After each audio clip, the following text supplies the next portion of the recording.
Heyo, and welcome back to our Fire Emblem Three Houses Let's Play. Today in episode 31, we started off with some story leading up to the siege of the Alliance capital, and then we do support conversations. So check out that episode. Alright, we are nearing the end of the month, and this conversation popped up talking about the upcoming mission, I think. But I paused it on the first line, so we should be good to go. Let's learn about this. It's almost time to depart. Are you ready? Leave it to me. A promising answer. Whatever happens, never allow your foe to see any weakness. We must pay close attention not only to Claude's schemes, but to the man himself. He's a master archer who wields the legendary bow, Fail Not. He won't fall easily. Fail Not? It's the relic of House Regan. That bow once belonged to one of the 10 elites. Professor, do you know the true story behind the legend? The relics were created by the hands of mankind. Seiros collected them after killing the 10 elites. Seiros manipulated the people of the world and defeated the all-powerful King Nemesis.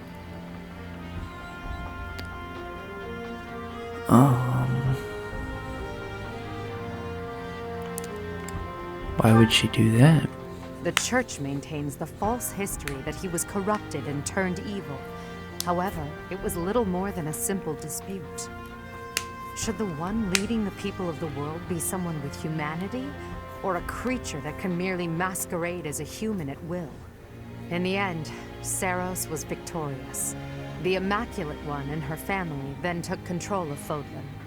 I know this because that knowledge is passed down from emperor to emperor. And that is because the first emperor is the human who cooperated with Seiros, allowing humanity to be controlled in secret. What? Perhaps it's fate that you can wield the sword of the Creator, just like Nemesis, the King of Liberation. And that very fate will lead you to use that sword to stand against those who would distort history.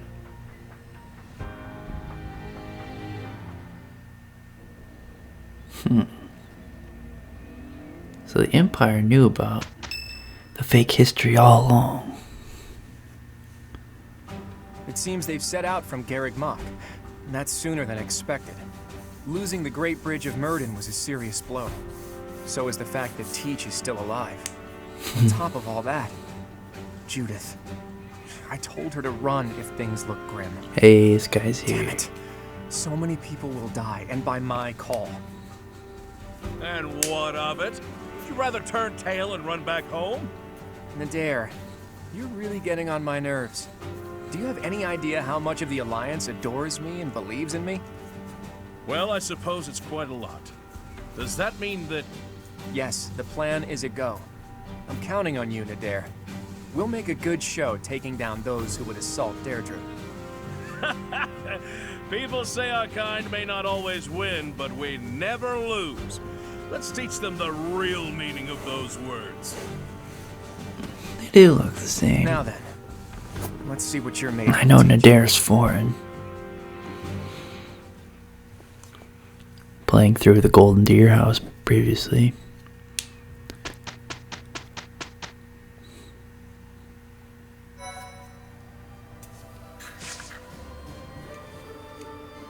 Here's big spoilers if you don't want to hear. Skip ahead a little bit, but I can justify Seiros attacking the King of Liberation guy, because all the heroic weapons are made out of Seiros's family members' bones. So that's kind of messed up. Which gives them special powers because they're like kind of god type people. Which gives them the special powers, and their hearts are what power the weapons, which makes it even more messed up. Like the sword that we have is made out of somebody's bones. So Saros hunted them down and killed them for killing her family. And that's basically what that old war was. And spoilers over. Let's get into the No, let's not get into the mission. We have a whole boatload of support convos. Lionheart. Ah, yes. Professor, what brings you out so late?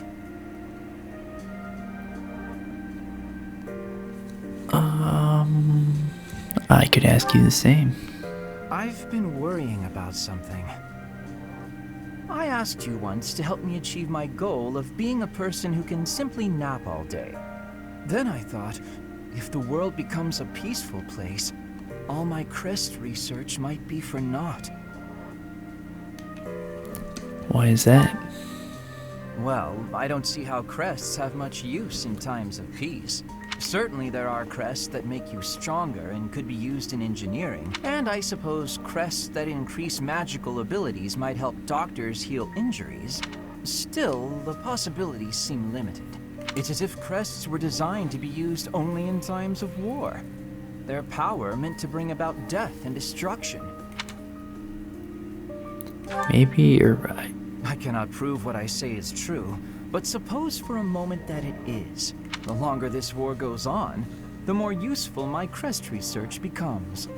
But if the war were to end today, we would go on living, perhaps not using the power of our crests at all.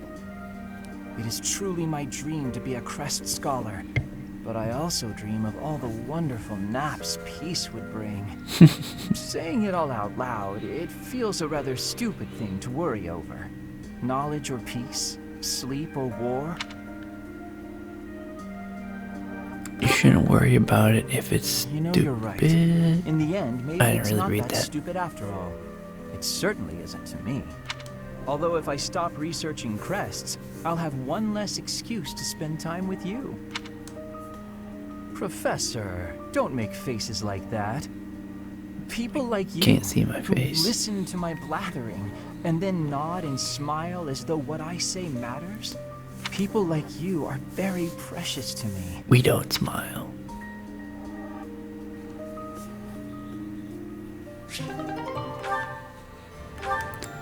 Who else we talking to?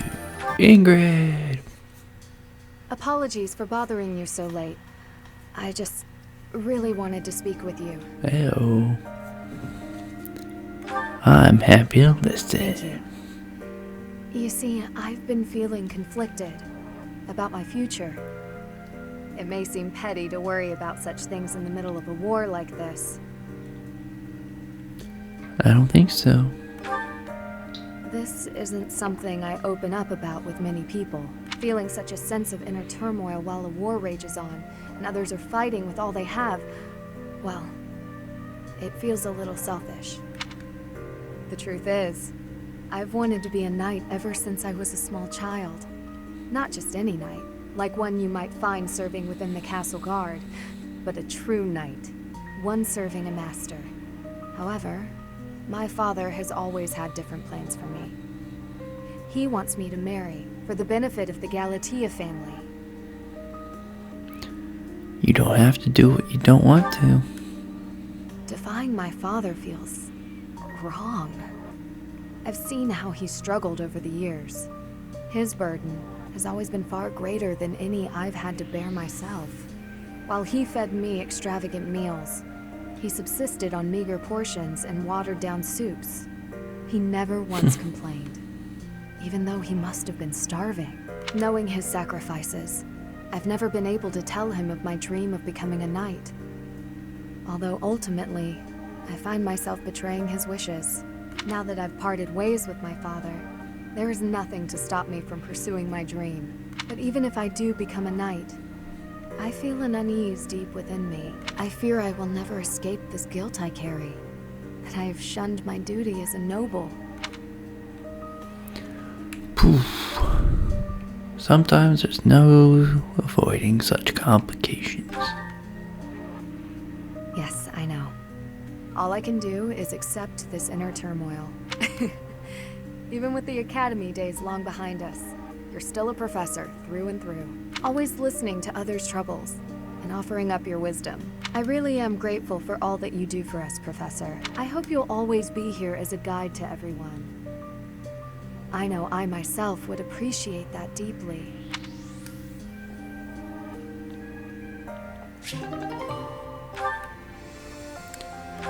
Hubert, holy cow. We got a whole bunch of Hubert coming. You were rather quiet in the last battle, Caspar. Not a single war cry to be heard. It was almost as if you weren't even there.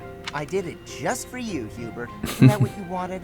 Weren't you the one who said my shouting would cause problems? Yes, I was. And at the time, you seemed intent on ignoring my advice. Well, that was then. Recently, my behavior caused trouble, just like you said it would. I was shouting the other day and some enemies heard. I pretty much gave our position away and left us open to attack. I mean, it turned out fine in the end, but someone could have died if things had played out differently. Anyway, I did some self-reflecting and realized that I probably shouldn't shout so much. A decision that I'm proud to say I came to all on my own. All on your own, huh? It was a bad decision. Being too quiet on the battlefield is extremely dangerous. I'm sorry, what? What? That's the exact opposite of what you said before. Having seen you fight in silence, I have no choice but to accept the truth that your shouting is vital. What in the world are you talking about? We've all grown used to the way you fight. Your battle cries help morale. And your instructions rise above the din of battle. I would go so far as to say that the soldiers under your command would be lost without the guidance of your booming voice. I really don't get you, Hubert. You inspire people. The benefits of your shouting outweigh the risks. Something wrong? Yeah! I'm back! Wow. You want me to shout, then I'm gonna shout! I'm not even gonna think about it! I knew you'd come around! Don't get too excited. You'll be ambushed again. Then I guess I'm gonna have to fight some guys while shouting! That Jeez. might have been the wrong approach. Ah, well. No cure for stupidity. I suppose I'll just have to rein him in myself.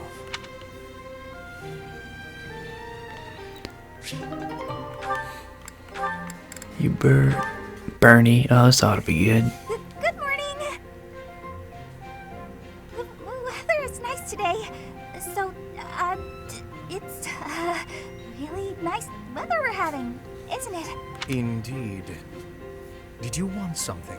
I'm really sorry.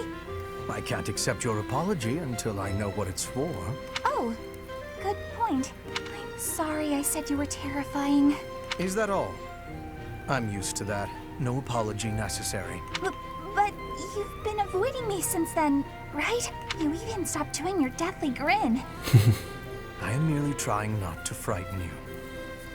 Is there something wrong with that? It's not working. And yes, there is. You can't quit talking and laughing just to try to make me feel better. That's not really fair. I need to master my own fear. Is that right? Yes. Right.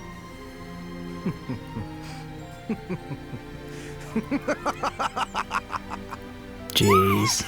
Why? You told me not to forego laughing, so I laughed as hard as I could. Is it helping to conquer your fear? Yes. I mean, someday it might. Maybe. Ah, I'm not ready!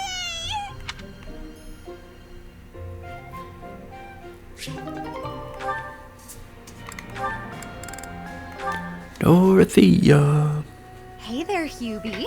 I've been thinking about our conversation the other day, and I've just got to know, do you really love Adie? If it's one or the other, I suppose it would be closer to love than to hate. Why? I knew it! That's why you work so hard for Adie. Oh, Hubie, I finally get you. You're just another servant suffering from unrequited love for their mistress. You completely misunderstand. Yeah. Unrequited love. Do I really look like the kind of drooling simpleton to have that kind of motivation? I'd like to say yes, but I know you just argue. Fine, Hubie. Tell me your situation. My situation is simple. I am walking a path. Oh, do go on. Everyone has a path in life. Lady Edelgard has shown me mine. It is just beside her own. So we walk together side by side. We stride ever forward, yielding to nothing and to no one. So, you're sharing the same dream? Bluntly, yes.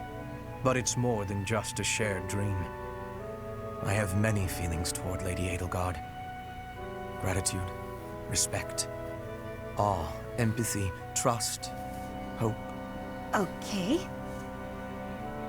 I was teasing you, but I gotta say I'm just a little bit jealous of you and Adi. What? That you're able to embrace these feelings and stride forward along the same path. You're lucky, Hubie. I don't know if I'll ever get the chance to experience anything so utterly operatic. Why not? Because I figure the best quality in a partner would be that they make me happy. And loving another is really about wanting to be loved. I'm pretty sure that's different from how things are with you and Adi.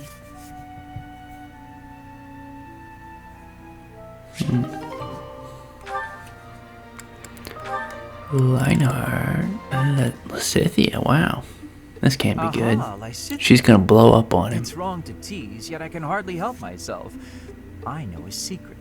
Your secret, in fact. I think you mean a baseless rumor. Why are you wasting your time? And mine, for that matter. Well...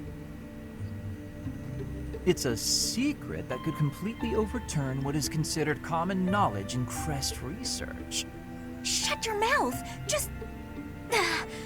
Let's go talk somewhere other than here. Okay, where did you hear about it? There was a sort of accident in Professor Hanneman's room.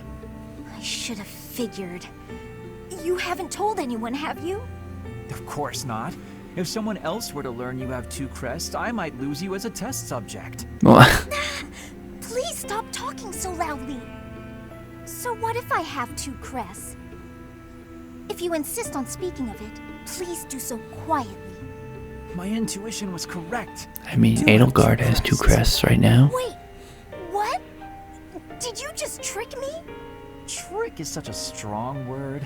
I think of it as testing a hypothesis. The truth is, I simply made an educated guess. Well, now that I've confirmed it for you, there's not much I can do. I disagree. For example, you could tell me if you were born with them, or is the source magical? Neither. What does it feel like to use both crests at the same time? Is it pleasant, painful, euphoric? Enough is enough!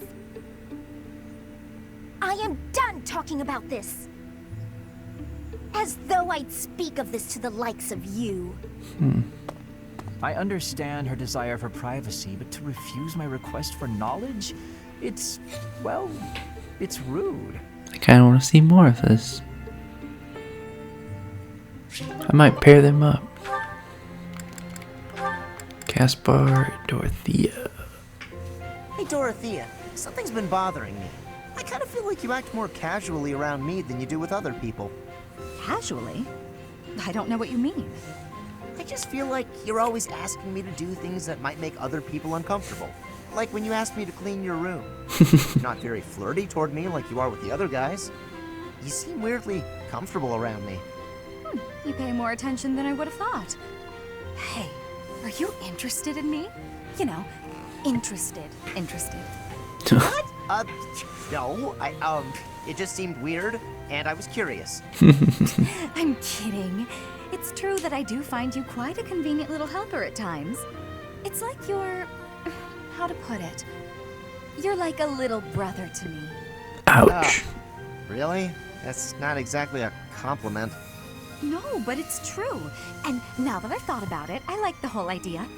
Why don't you try calling me Big Sis and see how it feels? That's weird. No, that...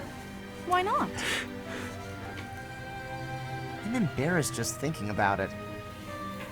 Oh, come on. It's just a goof. You can manage it at least once, can't you? Please? Oh, I know. If you do it, I'll stop using you for my chores. How's that sound? That's an enticing offer. Fine. Once.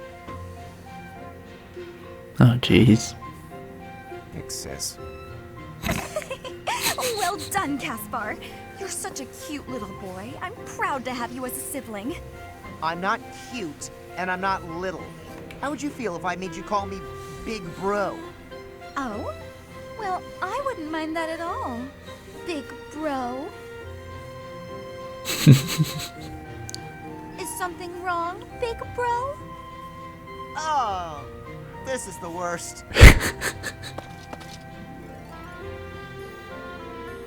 That's weird.